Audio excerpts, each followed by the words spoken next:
Welcome everyone, my name is Ronit Patel. આજે આપણે continue કરવા જઈ રહ્યા છીએ આપણી ટૉપિક જે છે લોકોમોટિવ બોઇલર. બરાબર છે. તો આપણે ગઈ વખતે કોચરન બોઇલર જોયું હતું. તો કોચરન બોઇલર કયા ટાઈપનું બોઇલર હતું? સૌથી પહેલાં તો વર્ટિકલ બોઇલર હતું, પછી ફાયર ટ્યુબ બોઇલર હતું, પછી આપણે એની બીજી પ્રોપર્ટીઝ જે જોઈએ હતી મલ્ટી ટ્યુબ્યુલર બોઇલર હતું, ઇન્ટરનલી ફાયર્ડ બોઇલર હતું, બરાબર છે, પોર્ટેબલ બોઇલર છે, બરાબર, વર્કિંગ પ્રેશર અપ ટુ 20 બાર. તો આ બધા આના કંઈક ફીચર્સ આપણે જોયા હતા, બરાબર છે. હવે આજે આપણે જોવાનું છે લોકોમોટિવ બોઇલર. તો લોકોમોટિવ બોઇલરમાં એના કયા કયા કોમ્પોનન્ટ છે? તો સૌથી પહેલાં તો રાઈટ સાઈડ જુઓ, રાઈટ સાઈડ એની ફર્નેસ આપેલી છે, બરાબર છે. અને લોકોમોટિવ બોઇલર પાછું યુઝ ક્યાં થાય છે? ટ્રેનની અંદર યુઝ થાય છે, બરાબર છે, સ્ટીમ પ્રોડ્યુસ કરવા માટે. આ એ જ વસ્તુ અહીંયા આપેલી છે, અગર તમે જોઈ શકતા હોય તો, કે ડાયગ્રામ છે એ સ્ટીમ એન્જિનનો ડાયગ્રામ આપેલો છે, કે જે ટ્રેનના આગળનું જે એન્જિન હતું, બરાબર, એ એન્જિન કેવી રીતે ઓપરેટ થતું હતું એ લોકોમોટિવ બોઇલરની મદદથી શું કરતા હતા? આપણે ઓપરેટ કરતા હતા. અને જે આપણે એની અંદર શું કરતા હતા કે જે કોલસો હોય, બરાબર છે, તો એ કોલસાને આપણે ફર્નેસમાં નાખતા. એ ફર્નેસની અંદરથી શું થતું? એ પાણીને હીટ એનર્જી આપતો, હીટ એનર્જી એબ્ઝોર્બ કરતું વોટર, એટલે સ્ટીમમાં કન્વર્ઝન થતું. અને એ સ્ટીમ આપણે સ્ટીમ એન્જિનમાં વાપરતા હતા. અને એ સ્ટીમ એન્જિન શું કરતું હતું? મોશન આપતું હતું એન્જિનને, બરાબર છે. રેલવેનું જે રેલગાડીનું જે એન્જિન છે એને મોશન આપતું હતું, બરાબર છે. તો એવી કંઈક અરેન્જમેન્ટ જે હું બોલ્યો એ, બરાબર છે, લાઇન બાય લાઇન, એ જ અરેન્જમેન્ટ અહીંયા આપેલી છે. તો તમે રાઈટ સાઈડ જોઈ શકો છો કે એક ફર્નેસ આપેલી છે, બરાબર છે, જે ફાયર બોક્સ લખ્યું છે, પછી ફાયર હોલ આપેલો છે, પછી સેકન્ડરી એર આપીએ છીએ, પ્રાઇમરી એર છે, પછી એની ગ્રેડ દેખાતી હશે તમને નીચે, બરાબર છે. પછી ઉપર સેફટી વાલ્વ આપેલા છે, રેગ્યુલેટર વાલ્વ આપેલો છે, સુપર હીટર એલિમેન્ટ પાઇપ્સ આપેલી છે, મેઇન સ્ટીમ પાઇપ આપેલી છે, સ્મોક બોક્સ આપ્યું છે, બ્લાસ્ટ પાઇપ આપી છે, સ્ટીમ પાઇપ આપેલી છે. તો આ બધા અલગ અલગ શું આપેલા છે? એના કોમ્પોનન્ટ જે છે એ આપેલા છે, બરાબર છે, કે લોકોમોટિવ બોઇલરમાં કયા કયા કોમ્પોનન્ટ હોય. ઓકે, હવે લોકોમોટિવ બોઇલરની અમુક જે ફીચર્સ હોય એ આપણે લોકો જોઈ લઈએ. First of all, it is internally fired, બરાબર, internal furnace, multi tubular fire tube boiler છે અને મલ્ટી ટ્યુબ્યુલર છે, યુઝડ ઇન લોકોમોટિવ્સ, બરાબર. આપણું જે રેલ એન્જિન છે ને, જે રેલગાડીનું એન્જિન, એને આપણે લોકોમોટિવ કહી શકીએ. પછી છે ideal portable unit for small power plant, નાના પાવર પ્લાન્ટ માટે જ યુઝ કરી શકીએ છીએ. ઓબ્વિયસ વસ્તુ છે કે આપણે રેલગાડીમાં યુઝ કરી રહ્યા છીએ, આપણે એને આપણા મોટા શું કહેવાય પાવર પ્રોડક્શન માટે નથી યુઝ કરી રહ્યા, ખાલી આપણે રેલગાડીનું એન્જિન ચલાવવા માટે યુઝ કરી રહ્યા છીએ, બરાબર છે. એટલે નાની એપ્લિકેશન છે. પછી pressure range up to 7.15 bar, steaming capacity 4000 થી 7000 કિલોગ્રામ પર અવર, એની સ્ટીમ જનરેટિંગ જે કેપેસિટી છે. પછી વોટર જેકેટેડ ફાયર બોક્સ, બરાબર, જે એનું જે ફર્નેસ છે ને, જે ફર્નેસ, તો એ ફર્નેસની આજુબાજુ પાણી છે, એટલે એને વોટર જેકેટેડ કીધું. એની આજુબાજુ પાણી પ્રેઝન્ટ છે. અગર તમને બ્લુ કલરનો જે પોર્શન અગર તમને દેખાતો હોય તો એ પાણી છે, બરાબર છે. કયો પોર્શનમાં શું છે ને એ નીચે આપેલું છે, કે જે એરો છે એ એર ફ્લો દેખાડે છે, જે યલો એરો છે એ હોટ ગેસીસ બતાવે છે, જે પછી ગ્રીન પોર્શન છે એ સેચ્યુરેટેડ સ્ટીમ બતાવે છે, લાલવાળો જે સિમ્બોલ છે, બરાબર, કે લાલ પોર્શન જેટલો રેડ કલરથી બતાવ્યો છે એ સુપર હીટેડ સ્ટીમ બતાવે છે, થોડો વાયોલેટ સરખો છે એ એક્ઝોસ્ટ સ્ટીમ બતાવે છે, બરાબર છે. તો આ બધી વસ્તુઓ ડાયાગ્રામની અંદર એકદમ ડિટેલમાં આપેલી છે. પછી છે large heating surface required to produce steam at high rate, બરાબર, કે આની અંદર હીટિંગ સરફેસ એરિયા કેવો છે? લાર્જ છે, વધારે વરાળ પ્રોડ્યુસ કરવા માટે. એટલે જ ફાયર બોક્સની ઉપર એ લોકોએ શું કર્યું? સીધું પાણી મૂકી દીધું છે, બરાબર છે. પછી છે fire box is water jacketed with cylindrical shell, બરાબર, જે જેકેટ હશે એની શેલ કેવી છે? પાણી જેમાં ભરેલું છે કન્ટેનરની સિલિન્ડ્રિકલ શેલ છે. પછી it can use poor quality of fuel, કે આની અંદર આપણે પુઅર ક્વોલિટી ઓફ ફ્યુલ પણ યુઝ કરી શકીએ છીએ, બરાબર છે. નોર્મલી આપણે કોલસો જ વાપરીએ છીએ. તમે પિક્ચરોમાં જોયું હશે કે ટ્રેનની અંદર ટ્રેન ચલાવવા પેલો એક માણસ હશે એ કન્ટિન્યુઅસલી કોલસો ફીડ કરતો જ હશે એન્જિનમાં, બરાબર છે. તો એ વસ્તુ આપણે નોર્મલી કોલસો જ વાપરીએ છીએ, પણ આની અંદર we can use poor quality of fuel. આપણે પુઅર ક્વોલિટી ઓફ જે ફ્યુલ હોય, બરાબર છે, એ પણ આપણે વાપરી શકીએ છીએ. પુઅર ક્વોલિટી ઓફ ફ્યુલમાં કયા કયા આવે? અગર કોઈ લાકડું છે, બરાબર છે, તો લાકડું તરત કમ્બશન ના પકડી લે, બરાબર છે. લાકડું પહેલાં થોડું ગરમ થાય અને પછી સરખી રીતે કમ્બસ્ટ થવાનું ચાલુ થાય, એ વસ્તુ તમે જોજો. લાકડું તરત ને તરત કોલસાની જેમ આમ ભડકે ના બળે, ધીમે ધીમે બળે. ઓકે, તો એ આપણે કહી શકીએ કે એ ટાઈપનું ફ્યુલ પણ આપણે આની અંદર યુઝ કરી શકીએ છીએ. નેક્સ્ટ બોઇલર છે આપણું લેન્કેનશાયર બોઇલર. લેન્કેનશાયર બોઇલરનું આપણે જોઈએ કે આની અંદર કન્સ્ટ્રક્શન કઈ ટાઈપનું છે. તો ફ્લૂ છે એ ફ્લૂ ચેમ્બર લેફ્ટ સાઈડ છે, બરાબર છે, અને ફ્લૂ ચેમ્બર એક છે એક રાઈટ સાઈડ આપેલો છે, બરાબર છે. તમને દેખાતો હશે એરો જે આપેલા છે એ હું બોલ્યો એની આજુબાજુ આખી બ્રિક લીનિંગ છે, બરાબર છે. 2 સેપરેટ ફર્નેસ હોય.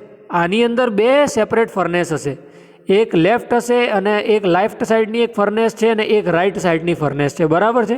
એટલે લેન્કેનશાયર બોઇલરમાં આપણે એવું કહી શકીએ કે ઇટ ઇઝ જેની અંદર 2 ટ્યુબ છે અને પાછું ફાયર ટ્યુબ બોઇલર છે, બરાબર છે. એના બીજા કોમ્પોનન્ટ તો જે નોર્મલ છે એ જ બધા આવશે, બરાબર. તો ફાયર ટ્યુબ બોઇલર છે, જેમ મેં કીધું એમ કે આની અંદર 2 ફાયર ટ્યુબ છે. ઓકે, લેન્કેનશાયર બોઇલરમાં 2 ફાયર ટ્યુબ હશે, બિકોઝ અહીંયા ચોખ્ખું મેન્શન કરેલું તમને દેખાતું હશે. નેક્સ્ટ ઇઝ કે ઇન્ટરનલી ફાયર્ડ છે, નેચરલ સર્ક્યુલેશન છે, બરાબર. ફોર્સ સર્ક્યુલેટેડ નથી, નેચરલી સર્ક્યુલેટેડ છે. પાણીનું સર્ક્યુલેશન જાતે થાય છે. પ્રેશર રેન્જ ટીલ 15 બાર. ઇવોપરેટિવ કેપેસિટી ઓર સ્ટીમ જનરેટિંગ કેપેસિટી 8000 kg/h. 7 થી 9 મીટર લંબાઈ છે, 2 થી 3 મીટરનો ડાયામીટર છે. Safety valve dead weight type, બરાબર છે. આની અંદર સેફ્ટી વાલ્વ અલગ અલગ ટાઈપના હોય છે, સ્પ્રિંગ લોડેડ પણ હોય છે, લીવર લોડેડ પણ હોય છે, ડેડ વેટ ટાઈપ પણ હોય છે. તો એ સેફ્ટી વાલ્વમાં આમાં ડેડ વેટ ટાઈપનો સેફ્ટી વાલ્વ વપરાય છે, બરાબર છે. પછી ફ્લૂ ગેસની મૂવમેન્ટ કઈ ટાઈપની છે એ આની અંદર ખાલી એક ચેન ડાયાગ્રામ આપેલો છે તમને, સિમ્પલ જ છે, એ તમે જાતે જોઈને સમજી શકો છો. ઓકે, પછી આ ગેસ જેટલા પણ આની અંદર પ્રોડ્યુસ થશે એ ચીમનીથી શું થશે, બહાર આપણે મોકલી દઈએ છીએ, જે દરેક પાવર પ્લાન્ટની અંદર એક નોર્મલ જ શું કહેવાય બેઝિક પ્રિન્સિપલ છે આપણો, બરાબર છે. નેક્સ્ટ છે કોર્નિશ બોઇલર. તો જેમ લેન્કેનશાયર બોઇલરની અંદર 2 ફાયર ટ્યુબ હતી એમ કોર્નિશ બોઇલરની અંદર છે ને સિંગલ ફાયર ટ્યુબ હશે. Okay, Cornish boiler is a fire tube boiler and like Lancashire boiler, Cornish boiler is also a horizontal boiler. Cornish boiler પણ લેન્કેનશાયર બોઇલરની જેમ એક હોરિઝોન્ટલ બોઇલર છે. હવે આની અંદર કયા કયા કોમ્પોનન્ટ છે તે નીચે આપેલું છે. ફ્યુઝિબલ પ્લગ છે, ફ્લૂ પેસેજ આપેલો છે, પછી ચીમની છે, બરાબર છે, ડેમ્પર છે. પછી એના સ્પેસિફિકેશન પણ આપેલા છે કે શેલનો ડાયામીટર છે 1.25 થી 1.75 મીટર, શેલની લંબાઈ છે 4 થી 7 મીટર, એનું મેક્સ વર્કિંગ પ્રેશર છે 10.5 બાર અને સ્ટીમ કેપેસિટી છે 6500 kg/h, બરાબર છે. લેન્કેનશાયર બોઇલર કરતાં ઓછી કેપેસિટીવાળું છે કોર્નિશ બોઇલર. આના ઉપરથી આપણને એ વસ્તુની ખબર પડી, બરાબર છે. સૌથી પહેલા જ પોઈન્ટમાં એ લોકોએ કીધું કે સિમિલર ટુ લેન્કેનશાયર બોઇલર, જેમ મેં તમને સમજાવ્યું એમ, બરાબર. Except this it has 1 fire tube inside, જેમ મેં કીધું એમ. Steam generation is less than Lancashire because એક ફાયર ટ્યુબ છે, 2 ફાયર ટ્યુબ નથી. પહેલામાં 2 ફાયર ટ્યુબની આજુબાજુ પાણી હશે એટલે સ્ટીમ કન્વર્ઝન રેટ હાઈ હશે, અને આની અંદર એક જ ફાયર ટ્યુબ છે અને એની આજુબાજુ પાણી હશે એટલે આનું સ્ટીમ જનરેશન રેટ કેવો છે, ઓછો હશે, બરાબર. કે all above boilers are fire tube boilers. Cochran boiler, locomotive boiler, Lancashire boiler, Cornish boiler, આ જેટલા પણ બોઇલર આપણે અત્યાર સુધી જોયા ને એ બધા વોટર ટ્યુબ બોઇલર હતા. ફાયર ટ્યુબ બોઇલર હતા બધા. એ વોટર ટ્યુબ બોઇલર એક પણ નહોતા. ઓકે, તો હવે આપણે વોટર ટ્યુબ બોઇલર આગળ જોઈએ કે વોટર ટ્યુબ બોઇલર કયા હશે. બેબકોક વિલ્કોક્સ બોઇલર એક વોટર ટ્યુબ બોઇલર છે. હવે તમે આની ટ્યુબની અરેન્જમેન્ટ જુઓ, ઇન્ક્લાઇન્ડ અરેન્જમેન્ટ આપેલી છે આની અંદર ટ્યુબની, બરાબર છે. તમે દેખાતું છે ડાયાગ્રામમાં કે એનું જે આ એક એરો આપેલો છે કે જે એનું જે હવા છે, બરાબર, જે કમ્બશન ચેમ્બરમાંથી જે ફ્લૂ ગેસીસ જઈ રહ્યા છે એ ફ્લૂ ગેસીસનો એક પેસેજ બતાવ્યો છે. અને જે બ્લેક કલરનો જે રોડ ટાઈપનો પોર્શન આપેલો છે ને એના શું કહેવાય BP લખ્યું છે, એ બેફલ પ્લેટ છે, બરાબર છે. બેફલ પ્લેટ શું કરે છે, વધારે સર્ક્યુલેશન કરાવે છે અને વધારે ટાઈમ માટે એને શું કરે છે, સ્થગિત રાખે છે ફ્લૂ ગેસીસને, એના પોર્શનમાં વધારે સર્ક્યુલેશન આપે છે, જેના લીધે શું થશે, maximum amount of heat transfer થશે. કે જ્યારે ફ્લૂ ગેસીસ એ ટ્યુબ ઉપરથી પસાર થશે તો ત્યારે એમાંથી જે અંદર પાણી હશે ને એ maximum amount of heat flue ગેસીસની અંદરથી લઈ શકશે. બિકોઝ આની અંદર આ વોટર ટ્યુબ બોઇલર છે, પહેલાં ફાયર ટ્યુબ બોઇલર હતા. ફાયર ટ્યુબ બોઇલરમાં ટ્યુબની અંદરથી ફ્લૂ ગેસીસ જતા હતા, પણ આ વોટર ટ્યુબ બોઇલર છે એટલે આની ટ્યુબની અંદરથી પાણી જશે. ઓકે, પાછું બેબકોક વિલ્કોક્સમાં આપણે એક વસ્તુ જોઈએ કે આ છે ને આનો કમ્બશન ચેમ્બર બહાર આપેલો છે એના બોઇલરના અરેન્જમેન્ટની, એટલે it is an externally fired boiler, બરાબર છે. આ એક એક્સટર્નલી ફાયર્ડ બોઇલર છે, એટલે તમને દેખાતું હશે ડાયગ્રામમાં કે આની ફર્નેસ ક્યાંય ડાયગ્રામમાં વિઝિબલ નથી. ઓકે, આની અંદર કમ્બશન ચેમ્બર આના અરેન્જમેન્ટની બહાર આપેલું છે. હવે આના જેટલા પણ અલગ અલગ બીજા માઉન્ટિંગ્સ અને એક્સેસરીઝ છે એની લિસ્ટ આખી આપેલી છે, અહીંયા તમે જાતે જોઈ શકો છો. હું એક વખત ઝૂમ કરી દઉં એટલે તમને દેખાય વધારે. બરાબર છે. આના જેટલા પણ અંદર માઉન્ટિંગ્સ અને એક્સેસરીઝ છે એ આની લિસ્ટ આખી આપેલી છે. તો એ તમે કોરિલેટ કરી શકો છો કે કયું કોમ્પોનન્ટ ક્યાં આપેલો છે. ઉપર મોટો સ્ટીમ ડ્રમ આપેલો છે કે જેની અંદર પાણીમાંથી વરાળમાં કન્વર્ઝન થાય છે. પ્રેશર ગેજ આપેલો છે, સેફ્ટી વાલ્વ આપેલો છે. ઓકે, બધા કોમ્પોનન્ટ આપેલા છે જે ક્લિયરલી આપણે જોઈ શકીએ છીએ. ઓકે, તો એ કોમ્પોનન્ટ કયો કોમ્પોનન્ટ ક્યાં છે એ તમારે યાદ રાખવો પડશે. અને બેબકોક વિલ્કોક્સ બોઇલર ઓલવેઝ જીટીયુમાં પૂછાય છે. બરાબર, 7 માર્કની ટોપિક છે અને 7 માર્કની ટોપિક હોવા છતાંય કંઈક વધારે પડતી જ લાંબી છે કે એકચ્યુઅલી એના 10-12 માર્કમાં એ પૂછી શકાય. બિકોઝ બેબકોક વિલ્કોક્સ બોઇલરનું ડિસ્ક્રિપ્શન બહુ જ વધારે છે, કારણ કે આની અંદર એટલા બધા નાના નાના કોમ્પોનન્ટ્સ છે કે જેનું ડિસ્ક્રિપ્શન તમારા ચોપડીની અંદર આપેલું છે. ડિસ્ક્રિપ્શન એકદમ સિમ્પલ છે, તમે વાંચશો જાતે તમને ખબર પડી જશે. મારે તમને સમજાવવાનું હતું, બરાબર છે, જે વસ્તુઓ એ મેં તમને આની અંદર સમજાવી અને આગળ હજુ આપણે કન્ટિન્યુ કરી રહ્યા છીએ. પણ આ ખાલી તમને માહિતી આપી દીધી કે આ બોઇલર બહુ ઇમ્પોર્ટન્ટ છે અને 7 માર્કની અંદર પૂછાય જ છે. અને અગર આનો ડાયાગ્રામ એકલોય ઘણી વખત પૂછાય છે તો એ પણ 4 માર્કમાં પૂછી શકે છે. બરાબર છે. વોટર ટ્યુબ બોઇલર છે, હોરિઝોન્ટલ છે, સ્ટ્રેટ ટ્યુબ ખોટું આપ્યું છે, ઇન્ક્લાઇન ટ્યુબ છે. બરાબર છે, typing mistake. Draught loss is very less. બરાબર છે. ડ્રોટ હોય, આપણે ડ્રોટ શું કહીએ કે જે આપણે ચીમનીની અંદર જે થાય છે ને આપણે એને નેચરલ ડ્રોટ કહીએ કે જે ચેમ્બરની અંદરથી જેટલા પણ જે ફ્લુ ગેસીસ નીકળે છે એ જાતે ને જાતે બહાર ડિસ્ચાર્જ કરી દે છે પોતાને એટમોસ્ફિયરની. બરાબર છે, પ્રેશર ડિફરન્સના લીધે. તો આ પ્રેશર ડિફરન્સના લીધે એક મૂવમેન્ટ બને છે. બરાબર, ચીમનીની અંદર ફ્લુ ગેસીસની મૂવમેન્ટ બને છે. બોઇલરની અંદર શું થાય છે? બોઇલરની અંદર પણ ફ્લુ ગેસીસની જ મૂવમેન્ટ છે. આ મૂવમેન્ટ કોની અરાઉન્ડમાં જોઈ મેં આપણે આગળ ડાયાગ્રામમાં?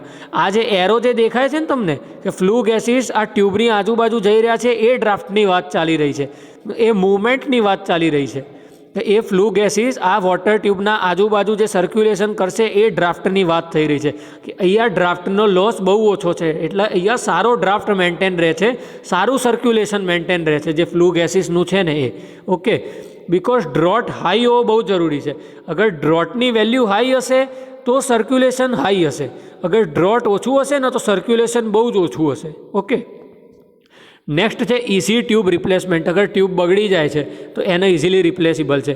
All components are accessible for inspection even during the boiler operation. બરાબર, અગર જ્યારે બોઇલર કામ કરતું હશે તો પણ દરેક પાર્ટનું ઇન્સ્પેક્શન કરી શકાશે. બરાબર છે, આવું દરેક બોઇલરમાં નથી હોતું, ખાલી આ બોઇલરમાં જ છે. કારણ કે કોઈ બોઇલરને જ્યારે બોઇલર ચાલતું હોય ને ત્યારે તમે એનું ઇન્સ્પેક્શન ના કરી શકો અંદર જઈ, પણ આ બોઇલરમાં એવું છે કે તમે કરી શકો છો. બરાબર છે. Tubes are inclined at 5 to 15 degree to promote water circulation. બરાબર, પાણીનું સર્ક્યુલેશન પ્રમોટ કરવા એને 5 થી 15 ડિગ્રી ઉપર આપણે ઇન્ક્લાઇન કરેલી છે. Baffles are provided to pass flue gases. Baffle પ્લેટનું કામ મેં તમને કીધું કે સર્ક્યુલેશન ટાઈમ વધારે છે. બરાબર છે, કોન્ટેક્ટ ટાઈમ વધારે છે, જેના લીધે maximum amount of heat transfer આપણને મળે છે. Suitable for all kind of fuel. બરાબર છે, આ પણ સમજાવવાની જરૂર નથી. એની પ્રેશર રેન્જ છે 11.5 થી 17.5 બાર અને મેક્સિમમ 42 બાર સુધીની આ બોઇલરની કેપેસિટી છે સ્ટીમ જનરેટ કરવાની, કે એટલા હાઈ પ્રેશર ઉપર જનરેટ કરે છે. બરાબર છે, પણ તો પણ આને આપણે લો પ્રેશરમાં જ ગણીશું, બિકોઝ આપણે આગળ જોયું હતું કે 80 બાર ઉપર જે બોઇલર સ્ટીમ પ્રોડ્યુસ કરે છે તો જ આપણે એને હાઈ પ્રેશર કહી શકીએ છીએ. 80 બારના નીચે હોય તો આપણે એને લો પ્રેશર કહીએ છીએ. એટલે આ પણ છે તો લો પ્રેશર બોઇલર, પણ બીજા બોઇલર કરતાં આની સ્ટીમ જનરેટિંગ જે પ્રેશર છે, બરાબર, જે સ્ટીમ જનરેટ કરે છે જે પ્રેશર સાથે, એ વધારે છે. પાછી સ્ટીમ રેટ પણ એકદમ હાઈ છે, 20,000 કિલોગ્રામ પર અવર. આગળ તો ખાલી 8,000 સુધી જ હતી, પણ આની તો સ્ટીમ રેટે હાઈ છે પાછી, કે 20,000 કિલોગ્રામ પર અવર છે. બરાબર, અને પાછી મેક્સ 40,000 લખેલી છે, કે મેક્સિમમ જે પ્રોડ્યુસ કરવાની કેપેસિટી છે એ 40,000 કિલોગ્રામ પર અવર છે. ઓકે, તો આની અંદર બે વેલ્યુ આપેલી છે બંનેની અંદર. એક નોર્મલ ઓપરેટિંગ રેન્જ છે અને બીજી મેક્સિમમ ઓપરેટિંગ રેન્જ છે. બરાબર, 2 પોઈન્ટ આની અંદર આપેલા છે. નોર્મલ રેન્જ આપણે ક્યારે વાપરીશું? કે જ્યારે લોડ વધારે નથી આવતો. પાવર પ્લાન્ટ ઉપર લોડ વધારે નહીં હોય, લોડ એવરેજ હશે, લોડ મીડિયમ હશે, ત્યારે આપણે નોર્મલ કન્ડિશન વાપરીશું. અને જ્યારે પાવર પ્લાન્ટ ઉપર લોડ મેક્સિમમ હશે કે વધારે પાવર પ્રોડ્યુસ કરવો હશે તો ત્યારે આપણે મેક્સિમમ વેલ્યુઝનો યુઝ કરીશું. બરાબર. પણ આ આપવાનો મતલબ એ કે આ બોઇલરની શું કહેવાય, વર્સેટાલિટી બતાવે છે કે બોઇલર કેટલું વર્સેટાઇલ છે. આનો મતલબ એ જ થાય છે કે બોઇલરને તમે વેરિંગ લોડ કન્ડિશન માટે પણ યુઝ કરી શકો છો. ફ્લુઇડ મિકેનિક્સમાં આગળ તમે જોયું હશે કે જે હાઇડ્રો ઇલેક્ટ્રિક પાવર પ્લાન્ટ હતો ને એની અંદર આ ટર્મ આવતો હતો વેરિંગ લોડ. તો આપણે આ બોઇલરને વેરિંગ લોડ માટે પણ યુઝ કરી શકીએ છીએ. બરાબર છે. નેક્સ્ટ છે ફાયર ટ્યુબ બોઇલર અને વોટર ટ્યુબ બોઇલરનું કમ્પેરિઝન. હવે આની અંદર છે ને બે ડિફરન્સ બિટવીન મેં મૂકેલા છે, તો તમે બંને જોઈ શકો છો. આપણે આ રહ્યું ડિફરન્સ બિટવીન જે છે એ આપણે લોકો જોઈએ. બરાબર છે. કે આની અંદર સૌથી પહેલાં તો ટ્રાન્સપોર્ટેશન. તો ફાયર ટ્યુબ બોઇલરનું ટ્રાન્સપોર્ટેશન કેવું હોય છે, ડિફિકલ્ટ હોય છે. વોટર ટ્યુબ બોઇલરમાં ટ્રાન્સપોર્ટેશન જે હોય છે સિમ્પલ હોય છે. બરાબર છે. સેલ ડાયામીટર ફાયર ટ્યુબ બોઇલરમાં બહુ મોટો હોય છે ફાયર ટ્યુબ બોઇલરની અંદર, અને સામે વોટર ટ્યુબ બોઇલરનો કેવો હોય છે, ડાયામીટર સેલ ડાયામીટર ઓછો હોય છે. એક્સપ્લોઝનના ચાન્સ ફાયર ટ્યુબની અંદર ઓછા હોય છે, વોટર ટ્યુબની અંદર વધારે હોય છે. એટલે જ વોટર ટ્યુબ બોઇલરની અંદર પાણીનું સ્તર બરાબર છે ને બન્યું રહે ને એ બહુ ધ્યાન રાખવું પડે છે. બરાબર. અગર પાણીનું સ્તર જતું રહે છે લેવલ કરતાં વધારે, લેવલ કરતાં નીચે જતું રહે છે, પ્રી ડિટરમાઇન્ડ વેલ્યુ કરતાં નીચે જતું રહે છે, તો વોટર ટ્યુબ બોઇલરમાં એક્સપ્લોઝન થઈ શકે છે. બરાબર છે. પણ એ પ્રોબ્લેમ ફાયર ટ્યુબ બોઇલરમાં નથી આવતો. ફાયર ટ્યુબ બોઇલરની અંદર વોટર ટ્રીટમેન્ટ જરૂરી નથી, પણ વોટર ટ્યુબ બોઇલરમાં પાણીનું ટ્રીટમેન્ટ જરૂરી છે. જે મેં સ્કેલવાળો પોઈન્ટ આગળ સમજાવતો હતો ને એમાં મેં સમજાવ્યું હતું. ઓકે. પછી various parts are not so easily accessible for cleaning, repair and inspection. કારણ કે ફાયર ટ્યુબની અંદર શું પ્રોબ્લેમ હશે કે જે ફ્લુ ગેસીસ છે એ પાઇપની અંદરથી જઈ રહ્યા છે, એટલે પાઇપનું ક્લિનિંગ કરવું બહુ મુશ્કેલ વસ્તુ છે. ઓકે. એટલે આની અંદર એવું લખ્યું કે દરેક પાર્ટને છે ને એક્સેસિબલ અને એટલે એક્સેસિબલ નથી. દરેક પાર્ટને છે ને ક્લીન કરવો સારી રીતે પોસિબલ નથી, ઇન્સ્પેક્ટ કરવો પોસિબલ નથી. અને વોટર ટ્યુબ બોઇલરમાં સામે એ એડવાન્ટેજ મળે છે કે વધારે એક્સેસિબલ છે, કારણ કે એની અંદરથી પાણી જ જઈ રહ્યું છે. અને પાછું પાણી આપણે લોકો ચોખ્ખું પાણી વાપરીએ છીએ. ફીડ વોટર ટ્રીટમેન્ટ્સ જે આગળ મેં વસ્તુ તમને સમજાવીએ કે આપણે જે પાણી વાપરીએ છીએ એ ચોખ્ખું પાણી વાપરીએ છીએ. બરાબર છે. પાણીનું ટ્રીટમેન્ટ કરીને પછી આપણે યુઝ કરીએ છીએ. એટલે એની અંદર આ એડવાન્ટેજ મળે છે વોટર ટ્યુબ બોઇલરમાં. Requirement of skill. તો require less skill for efficient and economic working. Fire tube બોઇલરમાં સ્કિલ વધારે નહીં જોઈતી, જે પણ ઓપરેટરની છે ને. અને વોટર ટ્યુબ બોઇલરમાં સ્કિલ છે એ વધારે જોવે છે અને કેરફુલ અટેન્શન જોવે છે. જે મેં આગળ તમને પોઈન્ટ સમજાયો એ કે પાણીનું સ્તર બરાબર રાખવું પડે, અને વોટર ટ્યુબ બોઇલરમાં થોડું ધ્યાન વધારે રાખવું પડે છે ફાયર ટ્યુબ બોઇલર કરતાં. ઓકે. જ્યારે વર્કિંગ ચાલતું હોય બોઇલરનું ત્યારે. આગળનો નેક્સ્ટ જે આપણા ટોપિક છે એ છે હાઈ પ્રેશર મોડર્ન બોઇલર. તો આપણે અત્યાર સુધી તો જેટલા બોઇલર જોયા ને એ બધા લો પ્રેશર બોઇલર હતા. તો હવે આપણે જોવા જઈ રહ્યા છીએ હાઈ પ્રેશર બોઇલર. તો હાઈ પ્રેશર બોઇલરનું શું છે કે પ્રેશર ઇઝ અબાઉ 100 બાર. આપણે પહેલાં 80 બાર ઉપર લેતા હતા. બરાબર. એટલે આપણે એ પોઈન્ટને પકડીને રાખજો, કોઈ વાંધો નહીં. એઝ પર અલગ અલગ જે પણ બુકો છે બરાબર એમાં થોડો ડેટા 19-20 થતો રહે છે. બરાબર. 19-20 થતો રહે છે, એટલે વધારે કન્ફ્યુઝ થવાની જરૂર નથી. બરાબર. તો પ્રેશર ઇઝ અબાઉ 100 બાર, temperature up to 600 degree Celsius. હવે હાઈ પ્રેશર બોઇલરના એડવાન્ટેજ શું હશે કે scale formation is reduce due to high velocity of water. Because high pressure બોઇલરમાં છે ને પાણીનું સર્ક્યુલેશન છે ને ફોર્સ્ડ સર્ક્યુલેશન હશે, એટલે આની અંદર છે ને સ્કેલ ફોર્મેશનની જે પ્રોસેસ છે ને એ એટલી બધી થતી નથી. બરાબર. સ્કેલ ફોર્મેશન એટલું બધું થતું નથી, કારણ કે પાણીની વેલોસિટી ટ્યુબની અંદર બહુ હાઈ છે. બોઇલરની સાઇઝ ઓછી હોય છે, ટ્યુબોનું વેટ જે હોય છે એકદમ લાઇટ હોય છે. Time lag between start of firing and generation of speed is reduced. બરાબર. ઘણો ટાઈમ બચે છે. બરાબર છે. કારણ કે આની અંદર છે ને બધી મોડર્ન ઇક્વિપમેન્ટ્સ ને મોડર્ન મશીનરીઝ યુઝ કરેલી હોય છે આપણે હાઈ પ્રેશર બોઇલરમાં, એટલે ઘણો સમય બચે છે. પછી છે it can meet load changes quickly. બરાબર. જે હમણાં મેં તમને આગળ સમજાયું કે વેરિંગ લોડ માટે આપણે યુઝ કરી શકીએ છીએ હાઈ પ્રેશર બોઇલરને. Okay. Efficiency plant increases. High pressure બોઇલરની એફિશિયન્સી લો પ્રેશર બોઇલર કરતાં ઘણી વધારે હોય છે. ઓકે. હવે આની અંદર આપણે જોઈએ કે લેન્કેનશાયર બોઇલર. હવે આગળ આપણે લેન્કેનશાયર બોઇલર જોયું. બરાબર. આ હાઈ પ્રેશર બોઇલરનો પ્રકાર નથી. તમારા બુકની અંદર તમારા કોર્સમાં કોઈ હાઈ પ્રેશર બોઇલર તમારે ભણવામાં એકચ્યુઅલી આવતો નથી. હાઈ પ્રેશર બોઇલરમાં કયા કયા બોઇલર આવે છે એ હું તમને કહું. એક સ્કિમિટ હાર્ટમેન બોઇલર આવે છે, લામોન્ટ બોઇલર આવે છે, બરાબર છે, સુપર ક્રિટિકલ બોઇલર આવે, સબ ક્રિટિકલ બોઇલર આવે. તો આ બધા બોઇલર્સ છે ને હાઈ પ્રેશર બોઇલર છે, પણ તમારે ભણવામાં નથી આવતા ડિપ્લોમા લેવલે, એટલે આપણે આની અંદર મૂક્યા નથી, બરાબર છે.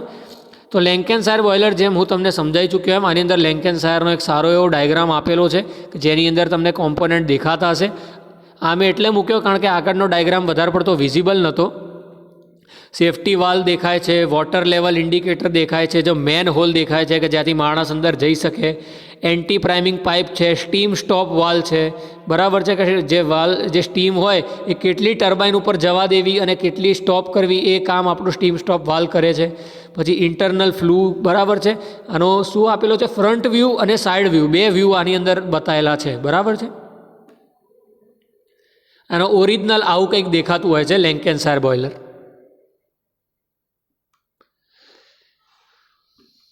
પછી આની અંદર લોકોમોટિવ બોઇલરનો પેલો ટ્રેનવાળો ડાયગ્રામ હતો. આની અંદર મેં એક બીજો ડાયગ્રામ મૂકી દીધો કે જે થોડું સિમ્પ્લિફિકેશન થઈ જાય, બરાબર છે. ડાયગ્રામ સિમિલર જ છે, તમે જોઈ શકો છો. પહેલાંની અંદર ટ્રેનમાં હતું અને કંઈક ડાબી બાજુ આપ્યું હતું બોક્સ જે હતું, ફાયર બોક્સ હતું એ. આની અંદર જમણી બાજુ ફાયર બોક્સ બતાવેલું છે, પણ ડાયગ્રામ આખો સેમ ટુ સેમ છે, કોઈ જ ફરક નથી, બરાબર. એટલે આપણે આખો ડાયગ્રામ રિપીટ નહીં કરીએ ફરીથી. આ બેબકોક વિલ્કોક્સની પાછી થોડી રિયાલિસ્ટિક ફિગર આપેલી છે. ઓકે, મેં બે ડાયગ્રામ અમુકના મૂક્યા છે કારણ કે અમુકના ડાયગ્રામ શું છે, અમુકમાં ઇન્ફોર્મેશન વધારે ડિટેલમાં આપેલી હતી, એટલે આ બધા બોઇલરના મેં બે ડાયગ્રામ મૂક્યા છે આની અંદર, બરાબર. તમે જોઈ શકો છો દરેક જે કોમ્પોનન્ટ છે એ ચોખ્ખો દેખાય છે. આ થોડો રિયાલિસ્ટિક ડાયગ્રામ છે, પેલો સ્કેચ એકદમ સ્કેચ ટાઈપનો હતો, આ થોડો રિયાલિસ્ટિક છે વધારે, બરાબર. આની અંદર સેમ જ વસ્તુ હતી જે મેં તમને આગળ સમજાવીએ. કોચરન બોઇલર કંઈક આ ટાઈપનું હોય છે, બરાબર. કોચરન બોઇલર કંઈક આ ટાઈપનું દેખાશે. આ જે તમને રાઈટ સાઈડમાં જે ઉપર દેખાય છે ને એ ત્યાંથી ફ્લુ ગેસીસ બહાર જશે. બ્લુવાળો પોર્શન છે એ પાણી છે, જે આ નીચે યલો પોર્શન છે ને એ આપણી ગ્રેટ છે, અને ગ્રેટ ઉપર ફ્યુલ કમ્બસ્ટ થઈ રહ્યું છે એ વસ્તુ બતાવે છે, બરાબર છે. આની અંદર એ જ વસ્તુ દેખાડવામાં આવી છે અને આ થોડું રિયાલિસ્ટિક ડ્રોઈંગ છે આનું, બરાબર. આની અંદર કોમ્પોનન્ટ જો એકદમ સરસ રીતે આપેલા છે અને આ ટાઈપનો જ કંઈક સ્કેચ તમારા બુકમાં આપેલો છે. ઓકે, તો આ તમે જોઈ શકો છો. અને આની અંદર જેટલી પણ એક્સેસરીઝ છે, માઉન્ટિંગ્સ અને એક્સેસરીઝ, હું ફરીથી કહું છું કે જ્યારે લેક્ચર બોઇલરના માઉન્ટિંગ્સ અને એક્સેસરીઝનો ચાલતો હશે ત્યારે હું ડિટેલમાં સમજાવીશ. એટલે અત્યારે કોઈને એવું હોય કે સરે ઘણું ઉપરથી જવા દીધું છે, ખાલી બોઇલર જ સમજાયા છે, એના કોમ્પોનન્ટ નથી સમજાયા, તો ટેન્શન ના લેતા. આગળ લેક્ચરની અંદર જેટલી પણ એક્સેસરીઝ અને માઉન્ટિંગ્સ છે ને હું ડિટેલમાં સમજાવવાનો છું. ઓકે, બરાબર છે.